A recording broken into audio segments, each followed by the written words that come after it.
AOC has another town hall fail, and maybe she should have taken a debate instead. Good morning, ladies and gentlemen. This is another declaration of truth from your host, Terry A. Hurlbut. Yes, Representative Alexandria Ocasio-Cortez, representing, if you call it that, the 14th District of New York, has done it again. 1 week after a humiliating scene in which two constituents shouted her down for voting for support packages for Ukraine. And 1 week after she accused Representative Lauren Boebert of Colorado, rightly or wrongly, of not wanting to hold town halls herself, AOC held another one and invited an even greater disaster. This time, her constituents would not even let her speak, and she chose to dance to the rhythm of a protest chant, thus completing the disaster. I'm going to tell you all about it shout by shout, and then tell you what she missed out on, that being an event that might have gone better for her, or might not. Before I do want to shout out to the prime sponsor of this channel, which is Conservative News and Views. Link in the description. And be sure to check out the awesome CNAV Store. Scroll down near the bottom for that link. Lots of great merchandise there, including this t-shirt that I have chosen for today, which depicts Klaus Schwab saying, "You will own nothing and you'll be happy." That goes directly to a point one particular protester raised, which frankly gives me some intelligence I didn't have before about just how much people know. One more thing. If you like what you're about to hear, you can like this video. You can also click the bell icon to get a notice every time I come out with a new one. In fact, do you see the new icon, the heart shape with the US dollar sign in it? That's the super thanks icon. If you really want to keep these videos coming, click on that and leave me a tip. Any currency will do. All right. This latest attempt by AOC to hold a town hall to meet her constituents took place Wednesday night, October 19th. This spectacle took place at a Boys and Girls Club in Astoria, Borough of Queens, New York. Reportage comes mainly from Freedom News TV, which is the primary source. Other reports come from Real Clear Politics, Fox News, and The First on TV.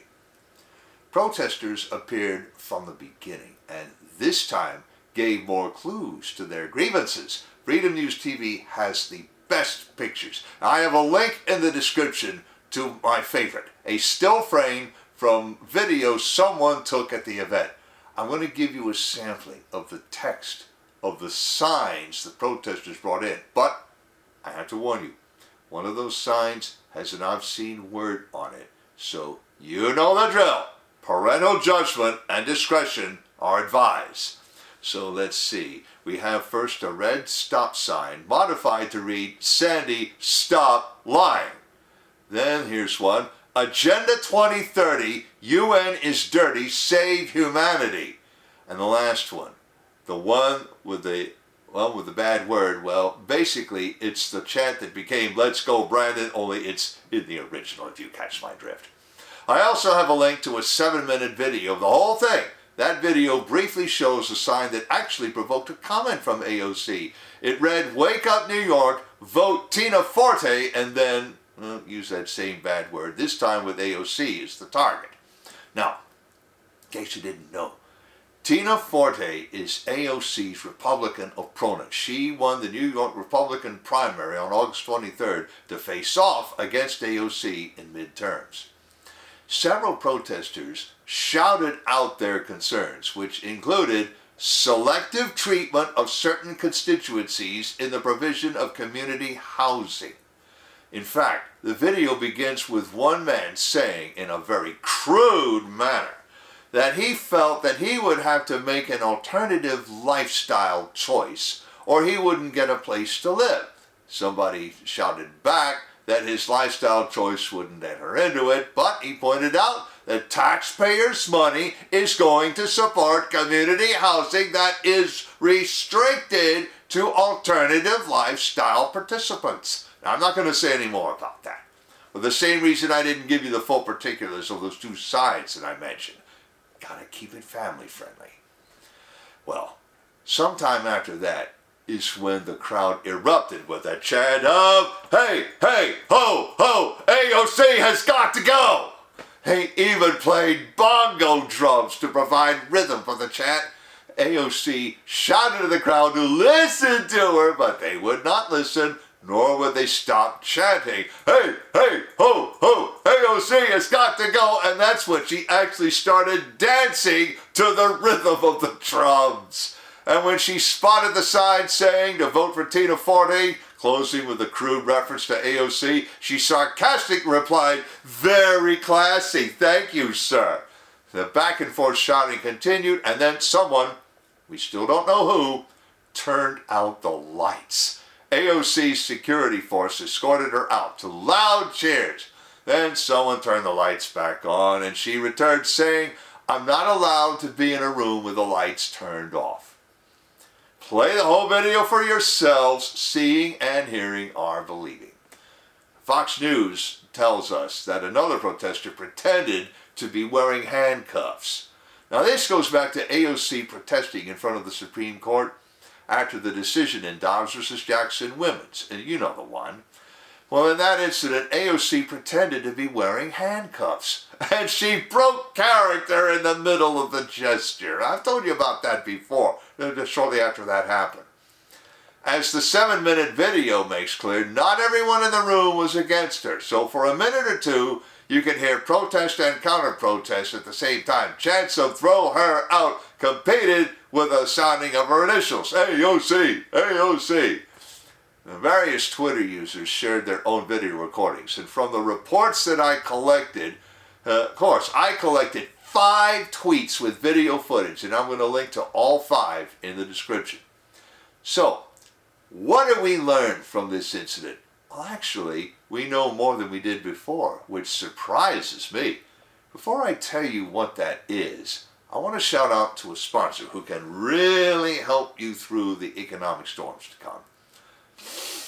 The sponsor is oursilverlines.com. Do you feel like you're working harder for your money just to get by? You're not alone. The fluctuating economy, employment issues, and unexpected changes in life have left many families struggling over the past few years. Collecting gold and silver can help shield you against many of these challenges. But if you're like me many years ago, you don't know where or how to start. Our Silver Lines helps by connecting you with thousands of members who are learning the secrets to creating and protecting true wealth by collecting precious metals.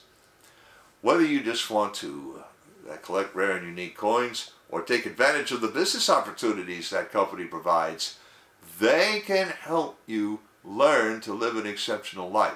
Visit oursilverlines.com to learn how you can build a legacy for your future. Now, getting back to what we learned. We now know that the opposition to AOC in New York's 14th District goes further than the anti-war crowd. It includes those who object to special privileges to alternative lifestyle participants, as that man said. But it also includes concerns that patriotic Americans have been thinking about for decades now. They have to do with a program called Agenda 2030, like what the sign said. Agenda 2030 literally means an agenda for the year 2030 of the Common Era. I say Common Era because, hey, this is UN speak. A patriotic American is going to use AD, not CE. Anyway, Agenda 2030 is the program leading to direct governance by the United Nations and sweeping readjustment of human activity and habitation in the name of environmental protection by the year 2030. The original name was, of course, Agenda 21, and that goes back to the 1992 Rio Summit, participants literally really thought they could accomplish their goal by the end of their century. When they found out they couldn't do that, they renamed their program Agenda 2030. And why might a protester shout or write, "Save humanity" and not "Save America"? Because everyone who cares to know knows that depopulation forms part of Agenda 2030. As I have written about before, population is now a theater of war. Indeed, that was the theme of the Georgia Guidestones before lightning struck them. That's right, lightning. I don't buy the planet bomb theory, and I've shared on this channel my reasons for not buying it. Indeed, Justice Democrats, who are AOC's original recruiters and audition runners, boasted of her support for their plans. I have a link in the description to their tweet quoting her, demanding $10 trillion for such a program. And I'll tell you something else. I wonder how many of these Queens protesters have seen the Coffman map, the epitome of Agenda 2030. You have to see it. Dr. Michael S. Coffman took some 4 or 5 UN conventions and other treaties on biodiversity, including the UN Convention on Biological Diversity, and showed on a map of the continental USA the full effect of those treaties. It literally turned the United States into a sea of red and yellow with small gray-blue patches of normal human use amounting to 10% of the land area of the USA. Don't just take my word for it. Go look at that map for yourself. I've left a link in the description. Now, I don't mean to say that the holder of that sign was as well versed in Agenda 2030 as was the late Dr. Coffman, but I do say that he knew enough and that AOC plays a big role in that program. That's what the Green New Deal is all about, or more accurately, her Green New Deal is part of Agenda 2030. So, what does this mean moving forward for the election? Well, I looked for head-to-head polling of AOC versus Tina Forte, and I couldn't find it. Now, if any of you out there have some hard numbers, leave a comment. I'd like to see them. But I did find something else. A Congressional Candidate Forum video by the Epoch Times. It took place the same night, and it was supposed to feature Tina Forte and AOC, and also Tom Zimick and his opponent in New York's 6th District. Well, AOC and her 6th District Democratic counterpart turned them down. Well, obviously, AOC was at that disastrous town hall instead. But Tina Forte did appear at the other event along with Tom Zimick. And you know what the organizers did? They placed, I kid you not, 2 empty chairs on the stage. AOC had her name on one of them. Don't take my word for that. I've left a link in the description of the video. 1 hour and 37 minutes it runs, but it's worth it. And it begins, after the introduction, with Tina Forte's spiel. Now, given how these 2 events turned out, AOC probably would have done better to show up for the Congressional Candidates Forum and take her chances with Ms. Forte. And as it is, she made the worst possible choice. Tina Forte, instead of having a debate, had an uninterrupted question and answer session, and nobody turned out the lights while she held the stage. But AOC, well, I just told you. Is AOC now headed for an upset? Well, the election is less than 3 weeks away. We shall see. Link in the description of the article to that still frame from AOC's town hall showing the 3 signs, to the 7-minute video, including the part where the lights go out, and of course showing AOC dancing to the drums, to the 5 tweets showing other video footage, to the Justice Democrats tweet, to the Coffman map, to the Congressional Candidate Forum video, and to conservative news and views. I've also left links to the awesome CNAV Store and to oursilverlines.com, as I also mentioned. You know already about how to like a video, turn on notifications, and leave a tip.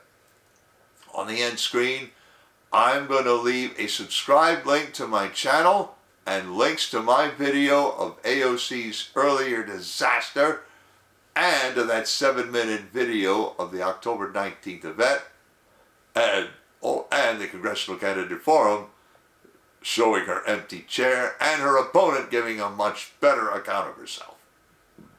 This is Terry A. Hobart delivering another declaration of truth and reminding you to let the truth set you free.